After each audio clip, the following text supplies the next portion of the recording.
Awaken our souls తరపున అందరికీ స్వాగతం, సుస్వాగతం. అందరికీ శ్రీరామ నవమి సందర్భంగా శుభాకాంక్షలు. ఈరోజు మనం శిరీష మారం గారి చేత మళ్ళీ రెండో రొ 2 more chapters, third chapter, fourth అధ్యాయం మనం తెలుసుకోబోతున్నాము. And before we start our session, Sirisha garu అద్భుతంగా మనల్ని ధ్యాన స్థితిలోకి తీసుకెళ్ళటానికి తన మధురమైన ఒక సాంగ్‌తో ఈరోజు మొదలుపెట్టుకుంటున్నాము.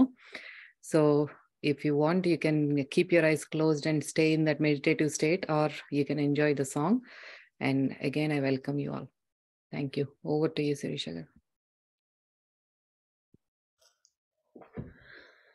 నమస్తే మాస్టర్స్. అందరికీ శ్రీరామనవమి శుభాకాంక్షలు. ముందుగా మనం గురువులను ఆహ్వానించుకుందాం. ముందుగా హనుమంతుడిని తోడుగా ఉండి చక్కగా ఈ సెషన్ నడిపించమని కోరుకుందాం. శ్రీపాదవల్లభ స్వామిని, సాయినాథుని, బాబాజీ గారిని, గురువులందరినీ కూడా మనతో పాటు ఈ సెషన్లో ఉండి మనల్ని ఆశీర్వదించవలసిందిగా కోరుకుందాం, ఆహ్వానిద్దాం.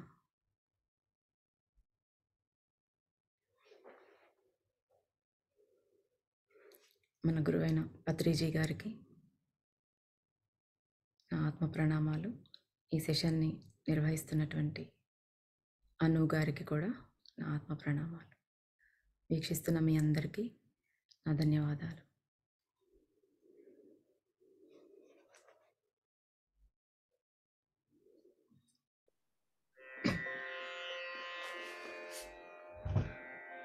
శ్రీరామనవమి సందర్భంగా మనం ఈరోజు ఒక కృతి పాడుకుందాం రాముడి మీద.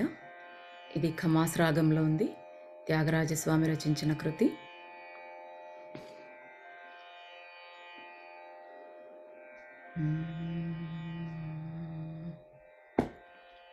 సీతాపతే నా మనసునా, సీతాపతే నా మనసునా, సీతాపతే నా మనసునా, సీతాపతే నా మనసునా, సీతాపతే నా మనసునా, సిద్ధాంతమై యున్నానురా, సీతాపతే నా మనసు నా సిద్ధాంతమని యున్నానురా, సీతాపతే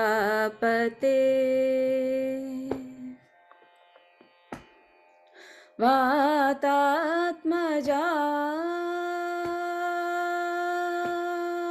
వాతాత్మజాదుల చింతనే, వాతాత్మజాదుల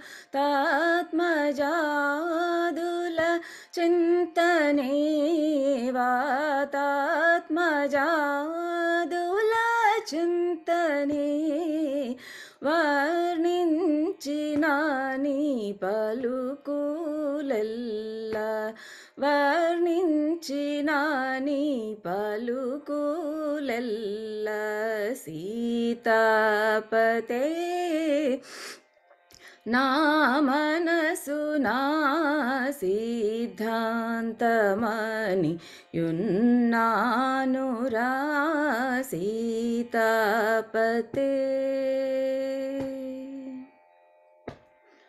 ప్రేమ చూపి నాపై పెద్ద మనసు చేసి, ప్రేమ చూపి నాపై పెద్ద మనసు చేసి, నీ మహిమలెల్ల నిండార చూపి, ప్రేమ చూపి నాపై పెద్ద మనసు చేసి, నీ మహిమలెల్ల నిండార చూపి, ఈ మహిని భయ, ఈ మహిని భయమేటి కన్న మాట ఈ మహిని భయమేటి కన్న మాట రామచంద్ర త్యాగ రాజా వినూత రామచంద్ర త్యాగ రాజా వినూత సీతాపతే నా మనసు నా సిద్ధాంతమని యున్నానురా సీతాపతే.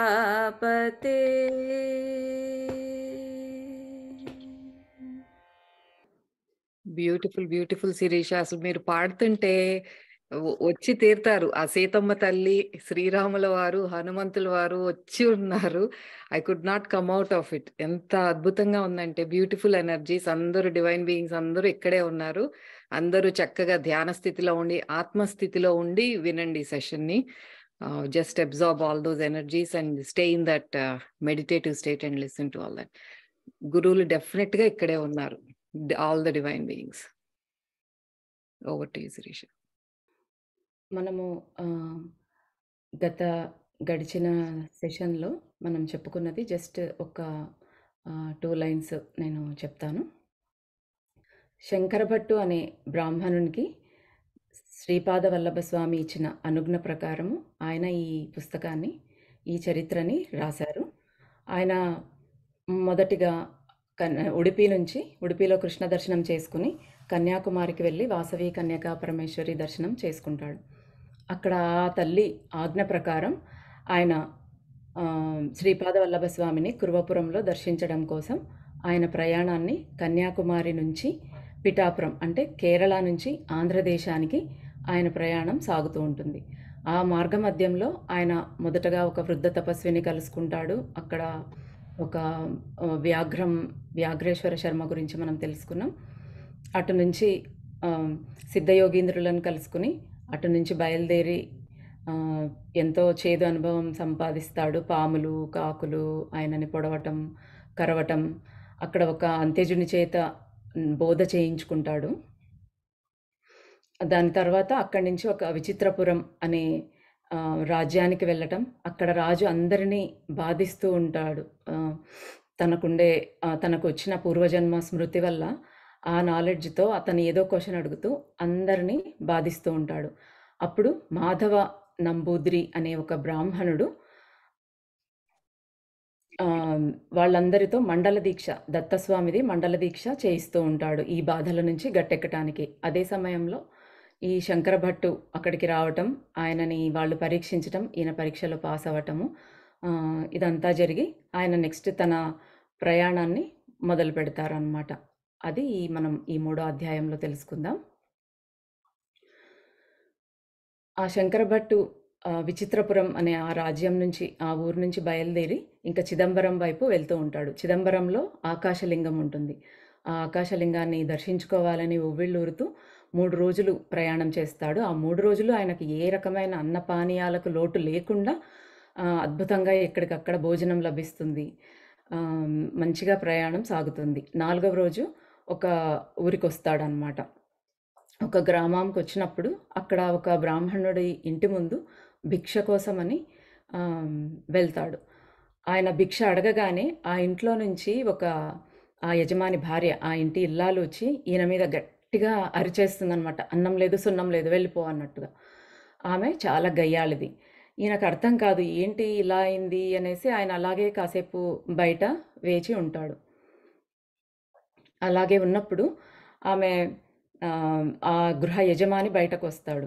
ఆ గృహ యజమాని బయటకు వచ్చి, ఆమె నా భార్య అండి, ఆవిడ చాలా గయ్యాలిది, ఆవిడ ఇలానే చేస్తుంది, రోజు నా నెత్తి మీద కుండలు పగలగొడుతుంది, భాండములు పగలగొడుతుంది, ఆ కుండలు పగలగొట్టి మళ్ళీ దానికి అయినంత ఎంత వాల్యూ ఉందో దాని మూల్యం మళ్ళీ నన్నే వెళ్ళి తీసుకొని రమ్మంటుంది ఏదో రకంగా. నేను ఏదన్నా సంభావనలు దొరికితే తీసుకొని వస్తాను, లేదు అంటే అప్పు సప్పు చేయాల్సి వస్తుంది. అప్పు తీర్చాలి అంటే మళ్ళీ సంభావనలు ఏవైనా వచ్చినప్పుడు అప్పు తీర్చి మిగిలినది ఈమెకు ఇస్తూ ఉంటాను. కానీ ఈ మధ్య మొత్తం వచ్చిన సంభావనల్లో వచ్చిన ద్రవ్యమంతా కూడా నాకే కావాలని అంతా తనే తీసేసుకుంటూ ఉంది. కాబట్టి నాకు అప్పు చేయటానికి కూడా లేకుండా పోయింది. ఎందుకంటే నేను అప్పు తీర్చలేకపోతున్నాను. ఎవరు నాకు అప్పు ఇవ్వట్లేదు. పైగా నన్ను ఎగతాళి చేస్తూ ఉన్నారు. ఆహ్, అనేసి ఆయన చాలా బాధపడతాడనమాట. తర్వాత అతనేమంటాడంటే, "నా భార్య నీతో కలిసి వెళ్ళి 4 ఇళ్ళకి భిక్ష చేసుకొని, ఏదైనా ద్రవ్యం వస్తే తీసుకొని రమ్మని నన్ను పంపించింది. ఇంక పద వెళ్దాం. నేను గైడ్ చేస్తాను" అనేసి ఆయన తీసుకొని వెళ్తాడనమాట. ఆ శంకర భట్టు, ఆ బ్రాహ్మణుడు ఇద్దరూ కూడా భిక్ష కోసం ఊర్లోకి బయలుదేరుతారు. ఆ గ్రామంలోకి. ఆ గ్రామంలోకి వెళ్ళినప్పుడు వారికి ఇద్దరికీ కూడా ఎక్కడా భిక్ష అనేదే దొరకదు. ఎవ్వరూ భిక్ష వేయరనమాట. అప్పుడు ఆయన అంటాడు, "నాకే ఇన్ని రోజులు దురదృష్టం ఉంది అనుకున్నాను. నీకు కూడా దురదృష్టం అంటుకుంది నాతో పాటు వచ్చేసరికి" అనేసి ఆ బ్రాహ్మణుడు శంకర భట్టు గారితో అంటాడు. అప్పుడు ఈయన అంటాడు, "మనకి ఆహ్, ఆ దత్తస్వామే అన్నింటికీ ఉండగా మనము ఆహ్, ఆయననే అన్నీ ఇచ్చేది, మనకు సమకూర్చేది. కాబట్టి ఇక్కడ ఈ రావి చెట్టు ఉంది కదా! దీని కింద కూర్చొని ఆహ్, మనం ఆయన ఆయన నామము స్మరించుకుందాము" అనేసి ఇద్దరు కూర్చుంటారు. కడుపులో ఆకలి బాగా నకనకలాడిపోతూ ఉంటుంది ఇద్దరికీని. చాలా ఆకలితో ఉంటారు. అలాగే నీరసమైన గొంతుతో శ్రీపాదవల్లభ స్వామి నామం స్మరించుకుంటూ శ్రీపాదరాజం శరణం ప్రపద్యే అనేది వాళ్ళిద్దరు జపించుకుంటూ ఉంటారనమాట. కరెక్ట్ ఆ టైంలో ఈ విచిత్రపురం గ్రామం నుంచి వచ్చారు కదా! ఆ గ్రామం నుంచి ఆ రాజు యొక్క భటులు వీళ్ళ దగ్గరికొస్తారనమాట. రాజుగారి కొడుకుకి ఆహ్, మూగతనం పోయింది. మాటలు వచ్చాయి. ఆయన మిమ్మల్ని పిలుచుకొని రమ్మన్నాడు అనేసి చెప్పి పిలుచుకొని వాళ్ళని రమ్మని చెప్తారు. అప్పుడు ఈయన నాతో పాటు ఈ బ్రాహ్మణుడు కూడా ఉన్నాడు. ఈయనను కూడా తీసుకెళ్తాను అంటే నేనొస్తాను అని చెప్తాడు. సరే అని ఇద్దరిని గుర్రాల మీద చాలా గౌరవంగా మంచిగా తీసుకొని వెళ్తూ ఉంటారనమాట. అప్పుడు ఆ అగ్రహారంలో బ్రాహ్మణులందరూ కూడా ముక్కున వేలేసుకుంటారు. ఏంటి వీళ్ళని రాజభటులొచ్చి ఇంత గౌరవంగా ఇలా తీసుకొని వెళ్తున్నారు అనేసి అందరూ అనుకుంటూ ఉంటారు. సరే అని ఇంక వెళ్తారు. మహారాజు దగ్గరికి వెళ్ళిన తర్వాత ఆ మహారాజు ఆహ్, మీరు మహాపండితులని తెలిసి కూడా మీకు ఏ రకమైన దానము నేను ఏది చేయకుండా మిమ్మల్ని పంపాను. నన్ను క్షమించండి. మీరు వెళ్ళిన తరువాత మా అబ్బాయికి కలలో ఒక 16 సంవత్సరాల ఎత్తి కనపడ్డాడు. ఆ అబ్బాయి స్పృహ తప్పి పడిపోయాడు. ఆ అబ్బాయికి అన్ని ఉపచారాలు చేసి మెలకువ తెప్పించిన తర్వాత ఆయన మాట్లాడడం స్టార్ట్ చేసినాడు. ఆయనకి కలలో శ్రీపాద వల్లభ ఒక యతి 16 సంవత్సరాల యతి, సుందర రూపుడైన ఒక యతి కనపడ్డాడు. ఈ అబ్బాయి నోట్లో, యువరాజు నోట్లో విభూతి వేసిన తర్వాత ఈ అబ్బాయికి మాటలొచ్చాయి. ఆయన ఎవరు అనేసి అడుగుతాడనమాట. అంటే ఆయన శ్రీపాద వల్లభ స్వామి దత్తావతారము, మొదటి దత్తావతారం ఈ భూమి మీద. ఆయన భూమి మీద అవతరించాడు. ఆయన దర్శనం కోసమే నేను వెళ్తూ ఉన్నాను. మార్గమధ్యంలో ఉండే తీర్థాలు, పుణ్యక్షేత్రాలు దర్శిస్తూ ఇలాగ వెళ్తూ ఉన్నాను అనేసి చెప్తాడనమాట. అప్పుడు రాజు చాలా సంతోషించి ఈయనకు ఎంతో బంగారము అన్నీ ఇచ్చి సత్కరించి పంపిస్తాడు. అలా వెళ్తూ ఉన్నప్పుడు వీళ్ళకి అందరికీ మండల దీక్ష ఇచ్చి అక్కడ ఉన్న బ్రాహ్మణ్యానికి ఆ రాజు బాధలు అనుభవిస్తూ ఉన్నప్పుడు ఆ మాధవ నంబూద్రి అని ఎవరైతే మండల దీక్ష ఇచ్చి దత్తస్వామి భక్తిలో అందరిని ఉంచాడో ఆ మాధవ నంబూద్రి కూడా వీళ్ళతో వస్తానని పట్టుబడతాడనమాట. ఈ బ్రాహ్మణుడు, ఈ శంకరభట్టు, ఆ మాధవ నంబూద్రి అనే అతను ముగ్గురు కలిసి బయలుదేరుతారు. ఆ శంకరభట్టు తనకు వచ్చిన ఆ స్వర్ణం, ఆ దానమంతా కూడా తీసుకొని ఆ బ్రాహ్మణుడు ఎవరైతే ఉన్నాడో, గయాళి భార్య ఎవరికైతే ఉందో ఆయనకి ఇచ్చేస్తాడనమాట. వాళ్ళందరూ కలిసి వాళ్ళ ఇంటికెళ్తారు. ఆవిడ చక్కగా భోజనం పెడుతుంది. బంగారం అంతా ఆయనకే ఇచ్చేశారు గదా! భోజనం పెడుతుంది. తర్వాత ఆమె కూడా చేంజ్ అయిపోయి సాధువుగా మారుతుంది. ఇక్కడ ఆయన శంకరభట్టు అసలు తనకు లభించిన స్వర్ణం గురించి కానీ ఏమీ ఆశపడకుండా అది తన తోటి వాడికే ఇచ్చేశారు. తను ఏ దానికి ఆశ అనేది లేదు చూడండి. నాది అనే అంత బంగారం అంటే ఎవరైనా తొందరగా ఇచ్చుకోలేరు కదా! బట్ ఆయన మాత్రం స్వర్ణం కూడా తోటివాడికి ఇచ్చేశాడనమాట. ఇంకా ఈ మాధవ నంబూదిరి, ఈయన శంకరభట్టు కలిసి చిదంబరం వైపుగా ప్రయాణం చేస్తూ ఉంటారు. ఈ ఇక్కడ ఈ నంబూదిరి బ్రాహ్మణుల గురించి ఒక చిన్న డీటెయిల్ ఇచ్చారు. మనం మామూలుగా నంబూదిరి బ్రాహ్మణులు అంతా ఈ కేరళ సైడ్ నుంచే ఉంటారు అనేసి మనం అనుకుంటూ ఉంటాం. అక్కడ మలయాళం దేశంలో మనం వింటూ ఉంటాం ఈ నంబూదిరి బ్రాహ్మణుల గురించి. ఈ నంబూదిరి బ్రాహ్మణులు ఆహ్, యాక్చువల్‌గా ఉండింది ఎక్కడంటే గోదావరి మండలాంతర్గతంగా ర్యాలీ అనే ఒక గ్రామంలో ఈ నంబూదిరి వాళ్ళ ఫ్యామిలీస్ అన్నీ ఉంటాయన్నమాట. ఈ నంబూదిరి బ్రాహ్మణుల అగ్రహారం అక్కడ ఉంటుంది. ఒకసారి అగస్త్య మహర్షి అయ్యప్ప స్వామి ఆహ్, ప పూజ కోసం అనేసి ఈ గోదావరి ఆహ్, సైడ్ ఉన్నటువంటి ఈ బ్రాహ్మణులని కేరళ దేశానికి అతన్ని తీసుకొని వెళ్తాడు. ఆ తర్వాత ఇంకా గుంటూరు మండలాంతర్గతంగా నంబూర్ అనే గ్రామం ఉంటుంది.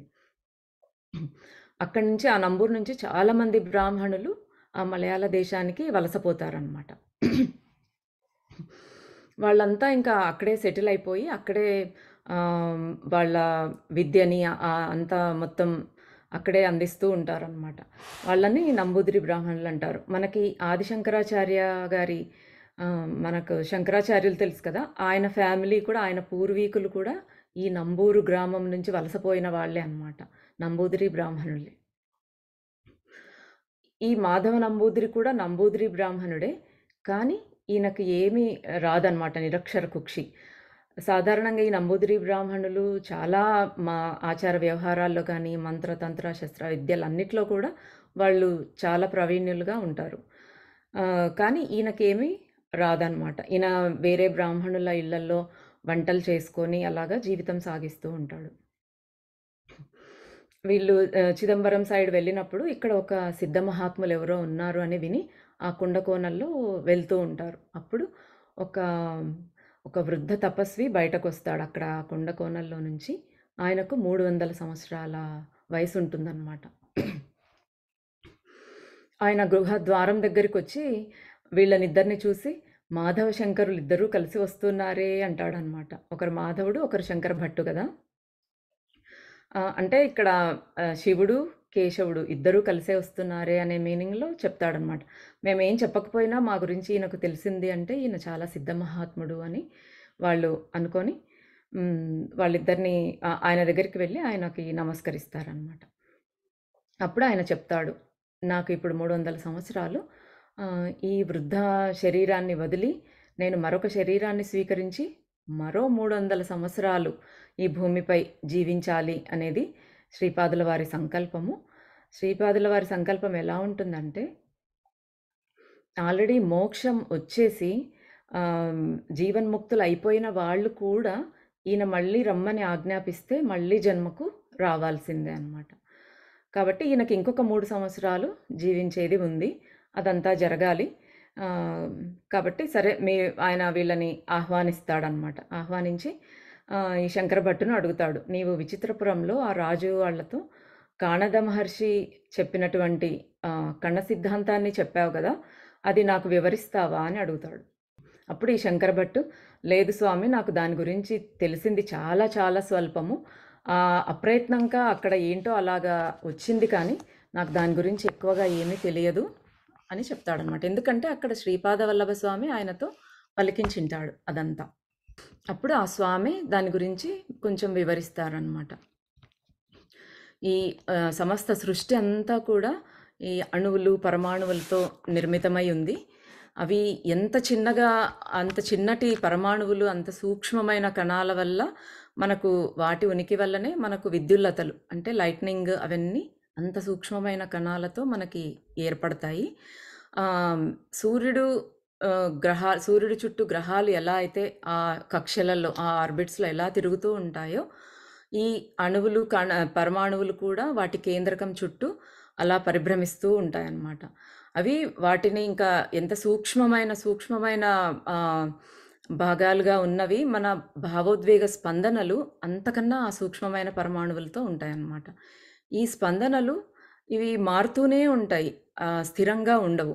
ఈ మారే స్పందనలు ఎంత సూక్ష్మమో వాటికంటే ఇంకా సూక్ష్మం అన్నమాట ఈ దత్త స్వామి యొక్క చైతన్యం, దత్తప్రభువుల చైతన్యం ఇంకా అంత సూక్ష్మంగా ఉంటుంది.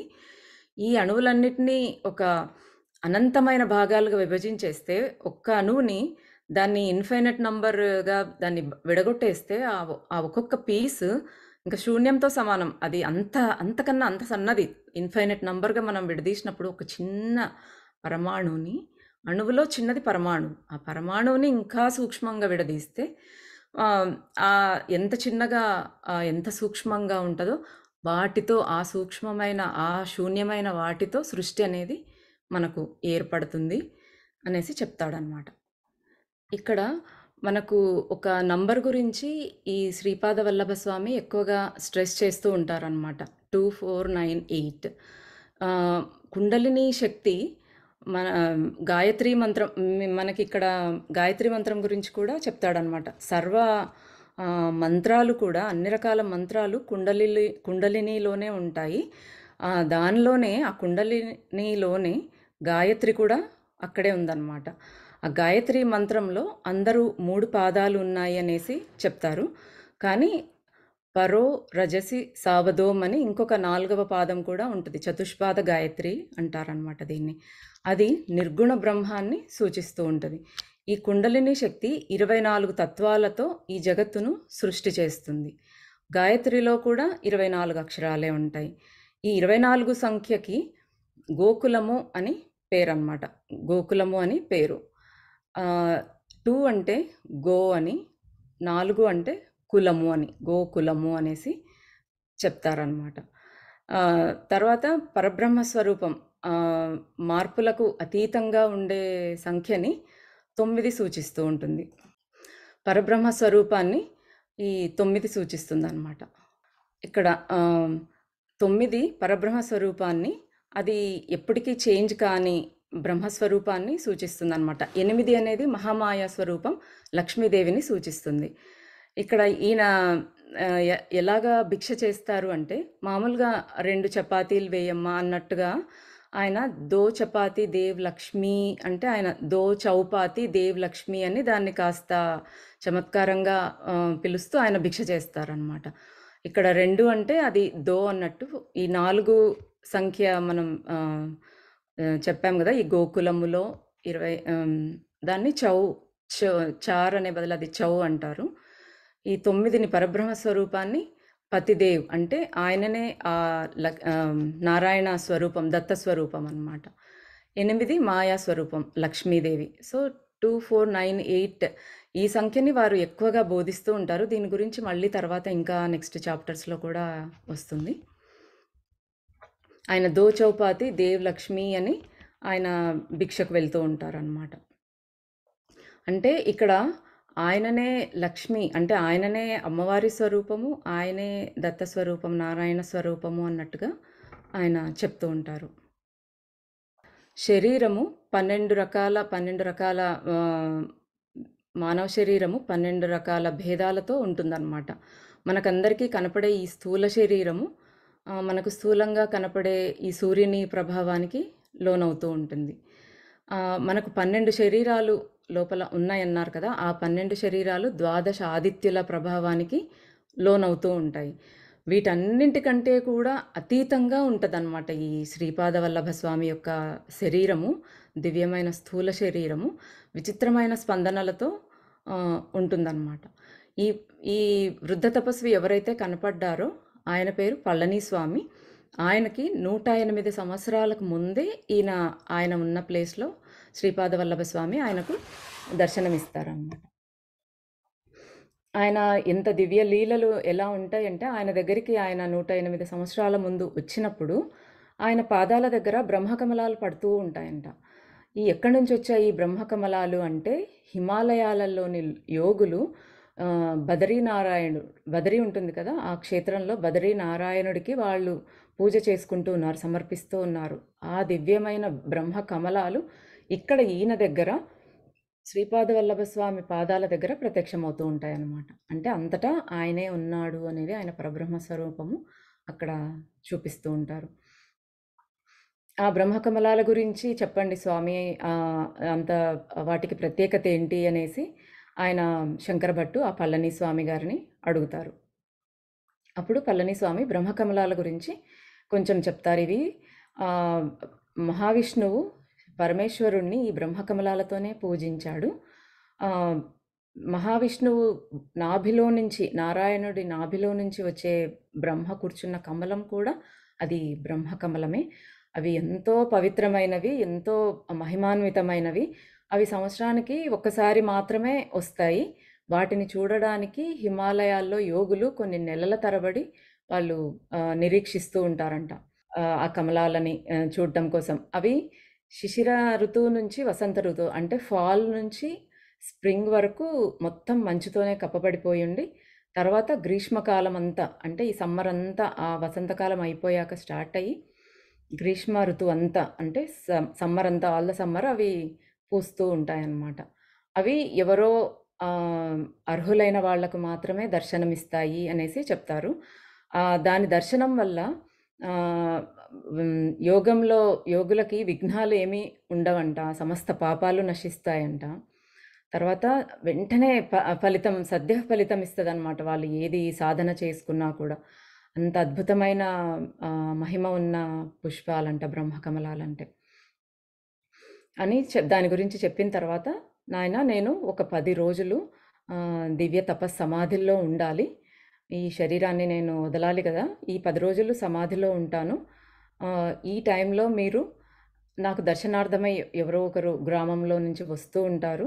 ఎక్కువగా గొడవ లేకుండా ప్రశాంతంగా వాళ్ళకి దర్శనం చేయించి పంపించండి అనేసి చెప్తాడనమాట. చెప్పి తర్వాత ఎవరన్నా పాము కాటు గురయ్యి నన్ను చూడటానికి వచ్చినప్పుడు నా కోసము వాళ్ళని మన సాంప్రదాయాల ప్రకారం నదిలో అన్న వదిలిపెట్టండి, లేదంటే భూమిలో పూడ్చిపెట్టేసేయమని చెప్పేసి ఆయన తపస్సమాధిలోకి వెళ్ళిపోతాడు.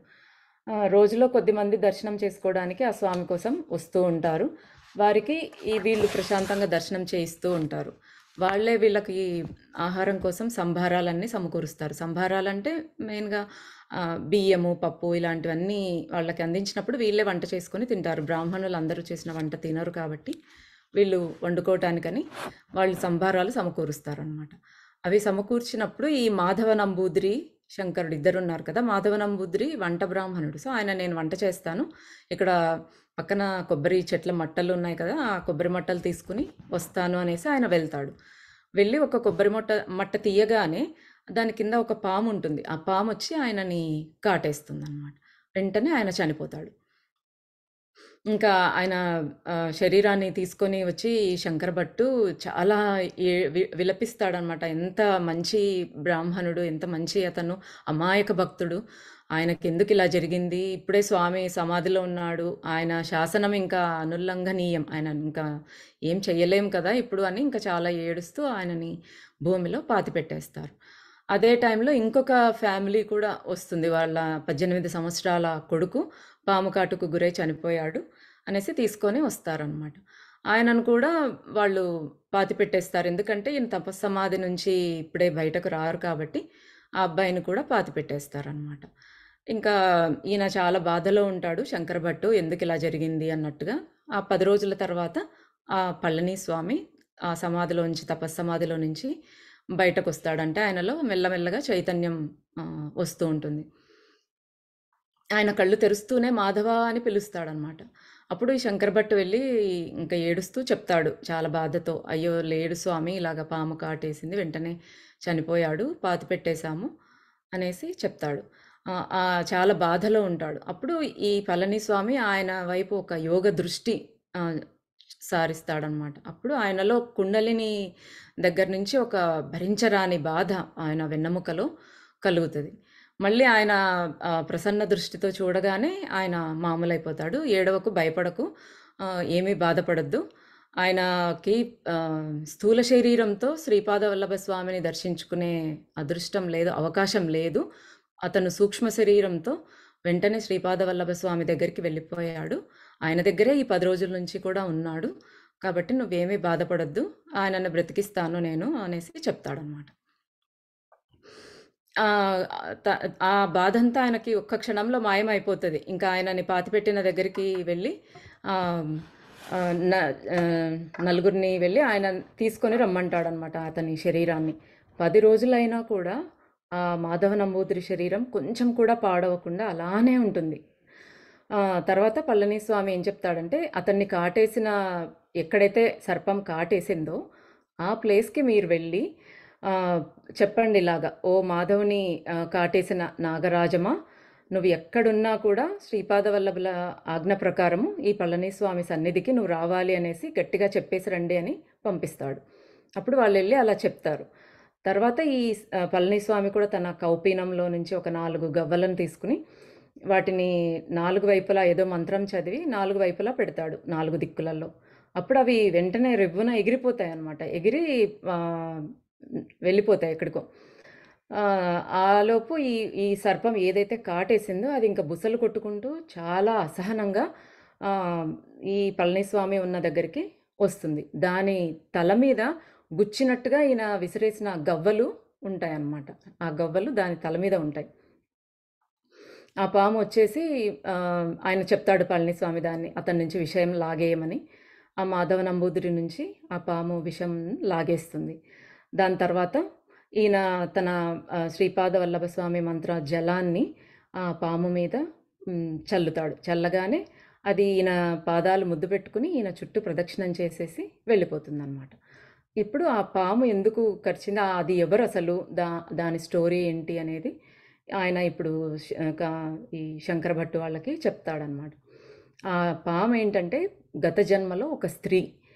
ఆమె కొంచెం పాపము చేసింది, కొంచెం పుణ్యము చేసింది. ఒకసారి ఒక దత్త భక్తుడికి ఆమె భోజనం పెట్టుంటుంది. ఆ మంచి దత్తభక్తుడికి భోజనం పెట్టిన దానికి ఆమెకి ఎంతో పుణ్యం కలుగుతుందన్నమాట. ఆమె వృద్ధురాలై చనిపోయిన తర్వాత చిత్రగుప్తుడు చెప్తాడు, నీకు కొంచెం పాపము పుణ్యం రెండూ ఉన్నాయి, కానీ నీ దత్తభక్తుడికి నువ్వు భోజనం పెట్టిన దానికి నీకు చాలా పుణ్యం వచ్చింది. శ్రీపాద వల్లభ స్వామి ఆజ్ఞ ఏమంటే నీకు పాపాన్ని తగ్గించి పుణ్యాన్నే పెంచమని చెప్పారు. కాబట్టి నీకు కొంచెం స్వల్పంగా పాపం ఉంది, కాబట్టి నువ్వు ఫస్ట్ పాపం అనుభవిస్తావా, నెక్స్ట్ ఇప్పుడు వచ్చే జన్మకి పుణ్యం అనుభవిస్తావా అనేసి చెప్తాడు. అంటే పాపం స్వల్పంగా ఉంది కదా, నేను ఫస్ట్ అదే అనుభవిస్తాను అనేసి ఆమె చెప్పగానే ఆమె పాము అయిపోతుంది. పూర్వజన్మ సంస్కారము ఆమె కొంచెం రజోగుణం ఎక్కువగా ఉంటుంది. ఇక్కడ పాముల గురించి కొంచెం చెప్పారు. 4 రకాల పాములు ఉంటాయి. ఫస్ట్ మొదటి రకం పాములేమో యోగులలాగా గాలినే పీల్చి బతుకుతూ జనసంచారానికి దూరంగా ఉంటాయి. రెండో రకం పాములు ఎవరన్నా దాని మీద నీడ అలాగ పడితే అవి కాటేస్తూ ఉంటాయి అన్నమాట. ఎవరన్నా వచ్చారు వారి నీడ దాని మీద పడింది అన్నా కూడా అవి కాటేస్తాయి. మూడో రకం పాములు భయపడి పారిపోతూ దాక్కునే టైపు. నాలుగో రకం పాములు ఎవరు ఏమి హాని చేయకపోయినా కూడా కరిచేస్తాయన్నమాట. ఈ స్త్రీ రజోగుణ సంపన్నురాలు కాబట్టి ఆ గుణం వల్ల ఆమె ఇతన్ని మాధవుణ్ణి కాటేస్తుందన్నమాట. అతని పాపము అక్కడికి ఏదన్నా కొంచెం ఉన్నది తొలగిపోయింది. ఈమె ఆయనను కాటేయటం వల్ల ఈమెకి ఇంకొంత పుణ్యం, అంటే ఆ పాపం త్వరగా నశించిపోయిందనమాట. ఇంకా పళనిస్వామి ఆమెను పంపించగానే ఆవిడకి పాము జన్మ పోయి ఆమె ఉన్నత లోకానికి వెళ్ళిపోతుందన్నమాట. మన జీవుడు కూడా సర్పిలాకారంలో, పిండావస్థలో సర్పిలాకారంలో అలాగ పాములాగా చుట్టుకొని ఉంటాడు. మనకు కుండలిని కూడా ఆ పాములాగా కింద అలాగ ఉంటుంది. ఈ నాగదోషం అనేది చాలా పవర్ఫుల్గా ఉంటుంది. నాగదోషం వల్ల చాలామందికి సంతానం కలగదు, ఎన్నో రకాల ఆరోగ్య సమస్యలు ఇవన్నీ కూడా కలుగుతూ ఉంటాయి. అందుకే ఈ మధ్య మనకు నాగదోష పరిహార మెడిటేషన్ అనేది ఎక్కువగా చేస్తూ ఉన్నారు కదా. మన ఈ గుణాలు అనేవి సత్వ రజస్ తమో గుణాలు అనేవి ఎన్ని జన్మలైనా కూడా అలాగే వెంటాడుతాయి అని మనకు బాబా బుక్లో కూడా చెప్తారు. శత్రుత్వము, రుణము ఒక జన్మకే వెళ్ళిపోవు, అవి మళ్ళీ జన్మలకి కంటిన్యూ అవుతూ ఉంటాయి. అంటే ఈ జన్మలో మనం ఆ శత్రుత్వంతోనే ఉండి రుణం ఉంది అంటే మళ్ళీ నెక్స్ట్ జన్మలో ఆ రుణం తీర్చుకోవటానికి, ఆ శత్రుత్వాన్ని తొలగించుకోవటానికో, ఆ శత్రుత్వం తీర్చుకోవడానికో ఏదో రకంగా మనం ఇంకో జన్మ మళ్ళీ తీసుకోవాల్సి వస్తుంది. అందుకే మనలో క్షమాగుణము, ప్రేమ గుణము ఇవన్నీ మనం అలవాటు చేసుకోవాలి. వాటన్నిటిని పెంపొందించుకుని ఆ క్షమించినప్పుడు ఆ కర్మచక్రం అనేది అక్కడికి ఎండ్ అయిపోయి మళ్ళీ జన్మలు, మళ్ళీ శత్రుబాధ ఇవన్నీ తీసుకోవాల్సిన అవసరము ఉండదు.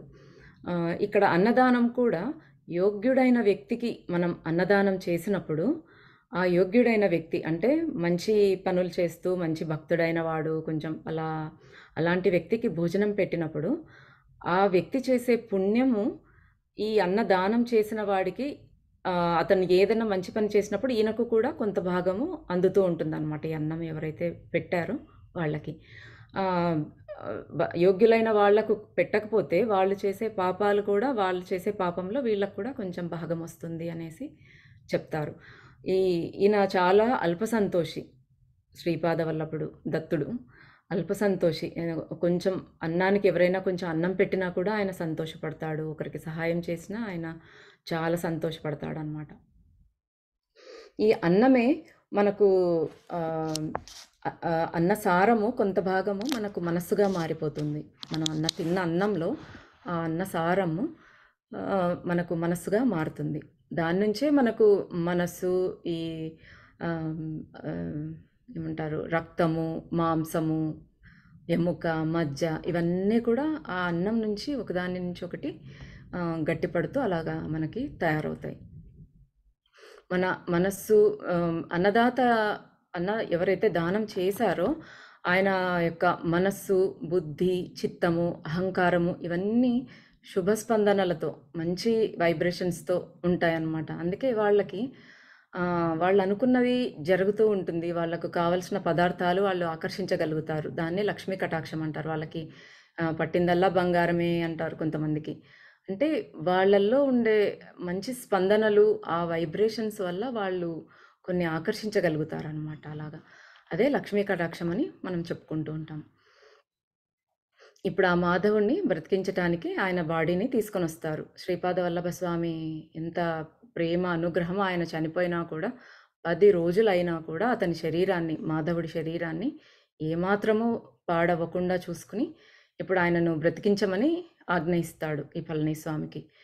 ఆ మాధవుడి శరీరంతో అతను ఒక నెయ్యి తాగిస్తాడనమాట. ఆ నెయ్యి కూడా ఎప్పుడుదంటే 100 సంవత్సరాల ముందుది. ఈ మాధవుడు నేను తాగను అంటాడు. ఆయన తాగడానికి ఆయన తొందరగా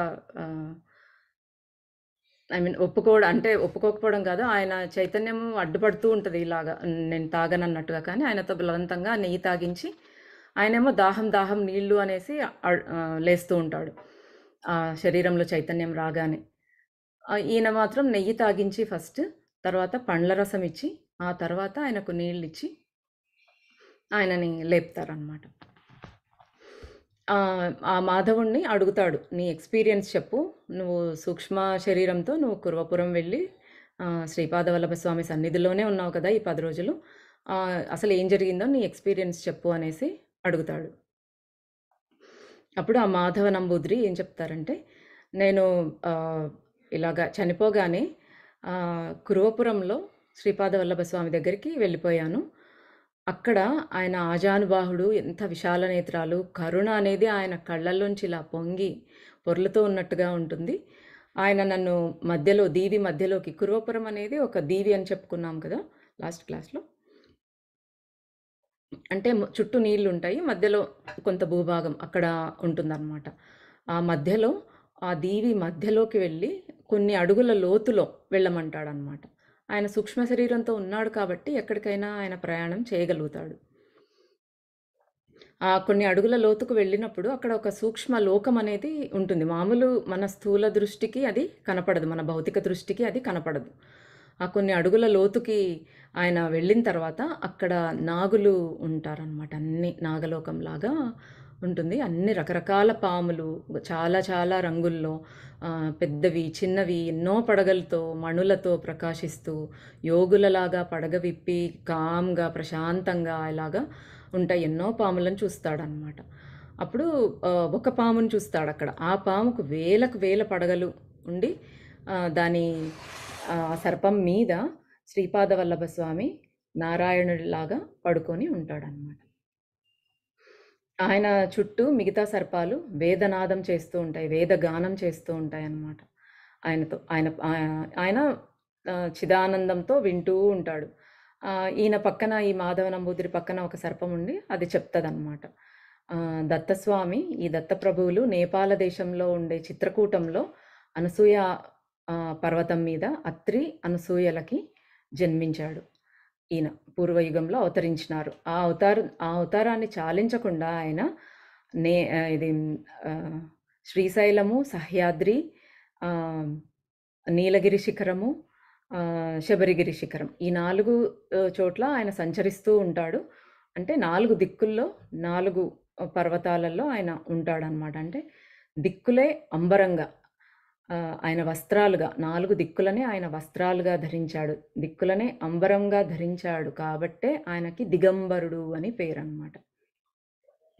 ఆయన గోరక్షనాథుడు అనే మహాత్ముడికి క్రియాయోగాన్ని ఉపదేశించాడు. జ్ఞానేశ్వర్ మహారాజ్ అని ఈ మహారాష్ట్ర దేశంలో ఆయన భగవద్గీతకు కూడా మంచి వ్యాఖ్య రాశాడు. మనకు సాయిబాబా బుక్లో కూడా జ్ఞానేశ్వర్ మహారాజ్ గురించి వస్తుంది.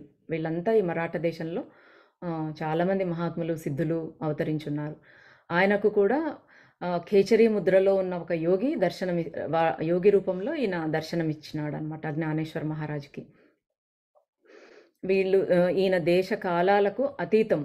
మాకు ఆయన సన్నిధిలో ఉన్నప్పుడు ఇంకా అంత ప్రెజెంటే, అంత వర్తమానమే, అన్నీ తెలుస్తూ ఉంటాయి. అంత వర్తమానంలోనే ఇక్కడ ఈ యోగులతో వీళ్ళ సన్నిధిలో ఉంటూ మనము ధ్యానంలో ఉంటూ తర్వాత మన మంచి నడవడి కానీ ఈ క్వాలిటీస్ అన్ని పెంపొందించుకొని ఇప్పుడు మనం ఈ పవర్ ఆఫ్ నౌ బుక్ కూడా చూస్తున్నాం కదా, ఎలాగా ప్రజెంట్ మూమెంట్లో ఉండడము, ఇవన్నీ కూడా ఈ వర్తమానంలోనే ఇలాంటి మహాత్ములతో ఉండి ఆ సాధన అనేది జరుగుతున్నప్పుడు మనం కంప్లీట్ వర్తమానంలోనే ఉండగలుగుతాం.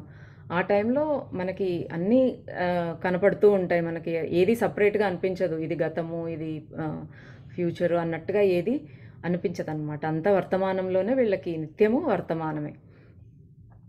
ఆయన పక్కన ఇంకొక సర్పం, మహాసర్పం ఉంటుంది, చాలా పెద్ద సర్పము. ఆయన చెప్తుందన్నమాట, మమ్మలను కాలనాగులు అనే ఋషీశ్వరులు అంటారు. మమ్మల్ని కాలనాగులు అనే ఋషీశ్వరులం మేము. వేల సంవత్సరాలు రాజ్యపాలన చేసిన తర్వాత ఆయన దత్తస్వామి తన రూపాన్ని గుప్తపరచాలని అనుకుంటాడు. కొన్ని రోజులు గుప్తపరచాలని నీటిలోకి మునిగి అంతర్ధానం అయిపోతాడు, ఇంకా కనపడాడు అనమాట. కానీ ఆయన కోసం యోగులందరూ బయట వేచి ఉంటారు. ఈయన ఒకసారి నీళ్ళల్లో నుంచి బయటకు వస్తూ ఎలా వస్తాడంటే, ఒక అమ్మాయిని పక్కన పెట్టుకుని, ఒక మధు పాత్ర పెట్టుకుని తాగుపోతులాగా, అంటే ఒక అమ్మాయిని పక్కన పెట్టుకుని చాలా అలాంటి రూపంలో వస్తాడనమాట. అప్పుడు వీళ్ళు ఇన్ని సంవత్సరాల నుంచి మేము వెయిట్ చేసింది ఈయన ఇలాంటి వాడా, ఇలాంటి అతని కోసమా మనం ఇంతవరకు దైవం అనేసి వెయిట్ చేసి భ్రమపడ్డాము అనేసి వాళ్ళందరూ వెళ్ళిపోతారు. అప్పుడు ఈ స్వామి అంతర్ధానం అయిపోతాడు. తర్వాత వీళ్ళకి అర్థమవుతుంది అనమాట, ఆయన దత్తాత్రేయ స్వామి, శ్రీపాద వల్లభ స్వామి, అనఘామాత పక్కన ఉండేది ఎవరో అమ్మాయి కాదు, అనఘామాత. ఆమె త్రిశక్తి స్వరూపం అనమాట, 3 శక్తుల స్వరూపము. అంటే సరస్వతి, లక్ష్మి, పార్వతి, ముగ్గురి స్వరూపం. దత్తస్వామి విష్ణు, బ్రహ్మ, శివ స్వరూపం కాబట్టి ఆమె త్రిశక్తి స్వరూపం అన్నమాట. ఆయన చేతిలో ఉండేది ఏదో మధుపాత్ర కాదు, అమృతం అని వాళ్ళు అప్పుడు అర్థం చేసుకుని ఆయనను మళ్ళీ అవతరించమని ఇంకా ఎన్నో రకాలుగా వేడుకుంటూ తపస్సులోనే ఉంటారనమాట. ఆ ఫలితమే ఆయన మళ్ళీ ఇప్పుడు శ్రీపాద వల్లభ స్వామిగా అవతరించాడు భూమి మీద అనేసి వాళ్ళు చెప్తారనమాట. ఆయన ఎక్కడైతే మునిగారో, శ్రీపాద వల్లభ స్వామి స్నానం కోసము ఆయన ఎక్కడైతే అంతర్ధానం అయ్యాడో, నీళ్ళల్లోకి వెళ్ళిపోయాడో గుప్త రూపానికి, అదే కుర్వపురం అన్నమాట. ఆ ప్లేస్లోనే, ఆ నదిలో అక్కడ, ఆ కుర్వపురంకి కింద లోతుల్లో ఈ నాగులన్నీ కూడా ఉన్నాయన్నమాట. ఈ కుర్వపురం అని పేరు ఎందుకు వచ్చిందంటే కురు మహారాజు వల్ల. ఆయన ఈ పాండవులు, కౌరవులకి మూల పురుషుడు అనమాట ఆయన, కురు మహారాజు. ఆయనకు జ్ఞానోపదేశం కలిగిన ప్రదేశం అనమాట ఈ కురుపురం. దీన్నే కుర్వపురం అనేసి అంటూ ఉంటారు. అప్పుడు శ్రీపాద వల్లభ స్వామి చెప్తారనమాట, నీకు ఈ స్వరూపము దర్శనము అయింది, ఇది నువ్వు ఎన్నో సంవత్సరాలు కఠిన తపస్సు చేసినావు కాబట్టి నీకు ఈ స్వరూపం అనేది దర్శనం కలిగింది. ఇప్పుడు నీతో మాట్లాడే సర్పము రాబోయే శతాబ్దాలలో ఈ జ్యోతి రామలింగ స్వామి ఈయన. ఈ జ్యోతి రామలింగ స్వామిగా జన్మ తీసుకుంటుంది ఆ సర్పము. ఇంకొక సర్పము సదాశివ బ్రహ్మేంద్ర స్వామి. ఆయనతో 2 సర్పాలు మాట్లాడతాయి కదా! ఒక సర్పము జ్యోతి రామలింగ స్వామి, మరొక సర్పము సదాశివ బ్రహ్మేంద్ర స్వామిగా రాబోయే శతాబ్దాలలో జన్మ తీసుకుంటాయి అనేసి చెప్తాడు. ఈ సదాశివ బ్రహ్మేంద్ర స్వామి గురించి ఆయన మహిమలు చాలా చెప్తారు. నండూరి శ్రీనివాసరావు గారు కూడా ఒక మంచి వీడియో చేశారు ఈయన లీలల మీద, ఈయన గురించి. అది మనం యూట్యూబ్లో చూడొచ్చు. వీళ్ళిద్దరూ భూమి మీద వచ్చి ఎన్నో లీలలు చూపుతారు. తర్వాత నాకు పీఠికాపురం చాలా అత్యంత ఇష్టమైనది. అక్కడ మా మాతామహుల గృహం, అంటే వాళ్ళ అమ్మమ్మ గారి ఇల్లు. ఆ గృహంలోనే ఈయన పాదుకలు కూడా ప్రతిష్ఠించబడతాయి అనేసి చెప్తాడనమాట. అక్కడ నుంచి ఆ పాదుకలు ఉండే స్థలం నుంచి పాతాళంలో కింద కాలనాగులు ఉంటాయి. అక్కడ వాళ్ళను కలుసుకోమని ఈ మాధవుడిని శ్రీపాద వల్లభ స్వామి పంపిస్తాడు. ఇంకా ఆ విషయం గురించి చెప్తూ ఉన్నప్పుడు పళనిస్వామి ఇప్పటికి చాలు, మనము ధ్యానంలో కొద్దిసేపు ధ్యానస్థలం అవ్వమని శ్రీపాద వల్లభ స్వామి నాకు ఆజ్ఞ చేశారు. కాబట్టి ముందు వెళ్ళి ఫస్ట్ స్నానం పూర్తి చేసి శ్రీపాద వల్లభ స్వామి ధ్యానంలో మనం కూర్చుందాము అనేసి చెప్తారనమాట. ఇక్కడికి 3rd చాప్టర్ అయిపోయింది.